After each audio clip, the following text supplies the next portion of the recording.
A história de vida do seu paciente não é só informação para uma anamnese, mas é a própria intervenção terapêutica. Se você quer saber mais sobre isso, você está no lugar certo. Meu nome é Thiago Ferreira e aqui nesse canal você encontra tudo o que você precisa sobre terapia de aceitação e compromisso, narrativas funcionais e prática clínica na psicologia em geral. Então vamos para o nosso vídeo de hoje.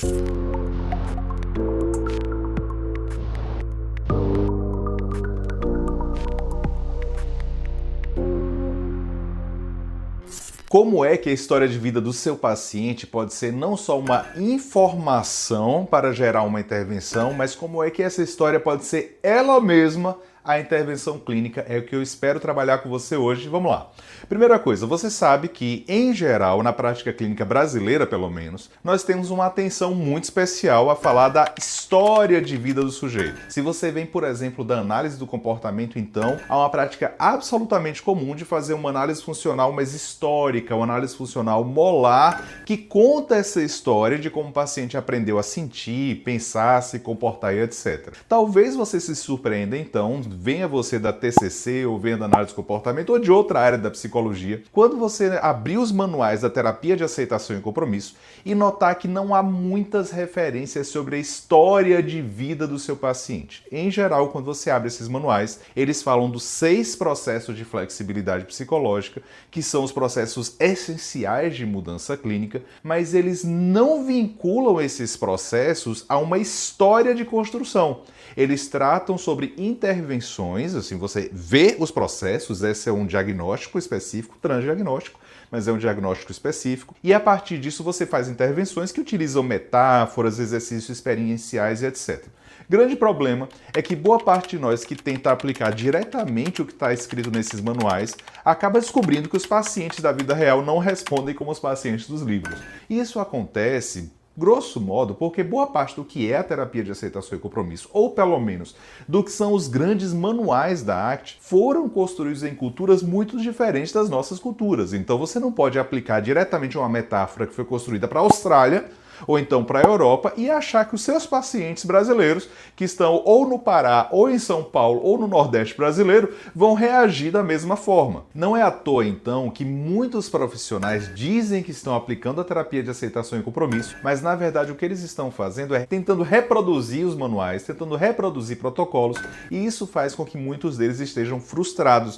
E mais do que isso, eles estão desatualizados, porque a terapia de aceitação e compromisso tem mais de 40 anos de desenvolvimento. É óbvio que se você pega um manual que foi escrito em 1900 e alguma coisa, tá diferente da maneira que a gente faz ACT hoje, e isso é o comum do que é um processo científico. Mas veja só, exatamente para que a gente possa fazer uma ponte entre o que é a proposta original da ACT e uma contextualização para a nossa realidade brasileira, no momento histórico em que a gente está, faz muito sentido que a gente desenvolva uma estratégia, um conjunto de estratégias, eu tenho chamado de método, para que nós possamos mobilizar a flexibilidade psicológica utilizando a própria história de vida do paciente. E aí eu preciso muito da sua atenção para você entender como é que eu desenvolvi isso ao longo dos anos e por que é que isso tem sido uma marca, um diferencial, não só dos nossos alunos de pós-graduação e da formação, mas diversos colegas que hoje utilizam isso que a gente chama de narrativa funcional. Veja, quando a gente conta uma história, quando a gente narra alguma coisa, a gente não só descreve o mundo, mas a gente muda a forma com a qual a gente se relaciona com esse mundo. Eu não sei se você viu aquele filme da Disney que é Malévola. Veja, quando eu era criança, tinha a bruxa má e tinha a personagem principal que era boa. Boa, má, pronto, acabou. Mas veja, quando a gente conhece um pouco mais da história da personagem que a gente considerava má, que era Malévola, a relação que a gente tem com ela muda. A gente começa inserindo ela em uma nova narrativa, mudar também a forma que a gente sente, que a gente pensa em direção a ela. Não é à toa, então, que se a gente vive num momento histórico em que as pessoas frequentemente em redes sociais ou em diversos canais se dizem assim, se você se sente mal, há algo errado, porque o normal é ser feliz, claro que isso muda a forma que a gente se relaciona com a nossa subjetividade. A proposta da ACT, então, é fogo contra fogo. Se há narrativas que fazem com que eu tenha dificuldade de lidar com minha subjetividade, também há narrativas que nos ajudam a lidar com essa subjetividade enquanto nós nos engajamos em algo que é valoroso. Quando o seu paciente diz assim, eu tenho ansiedade, eu tenho pensamentos difíceis sobre mim, eu não sei mais o que fazer da minha vida, nós podemos ajudar ele a narrar a história de como a cabeça dele precisou aprender a contar aquelas histórias sobre ele. Ou seja, se a história principal aí é você é insuficiente, você nunca vai ser o bastante para que essas pessoas te aceitem,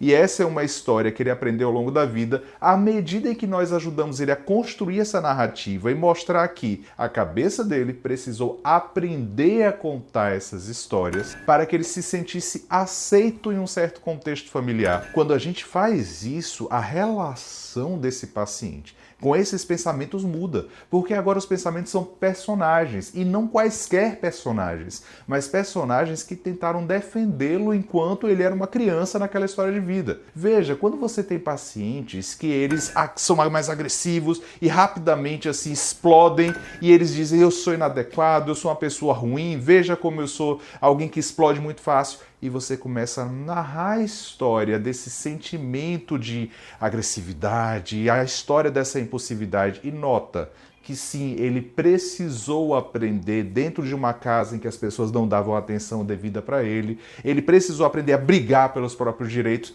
Ele começa agora a olhar tanto para o corpo dele, que aprendeu a reagir assim, quanto as histórias que a cabeça dele aprendeu a contar, quanto ao próprio impulso de comportamento, como personagens que adquiriram uma função ao longo da sua história. Nós fazemos uma narrativa, ou seja, contamos a história, mas uma narrativa funcional, ou seja, mostrando a função que pensamentos, sentimentos e comportamentos tiveram ao longo dessa história do sujeito. Quando a gente faz isso, já está mudando a forma que o seu paciente está se relacionando com a própria subjetividade. Veja, se antes era essa explosão é o problema, agora eu noto o meu impulso.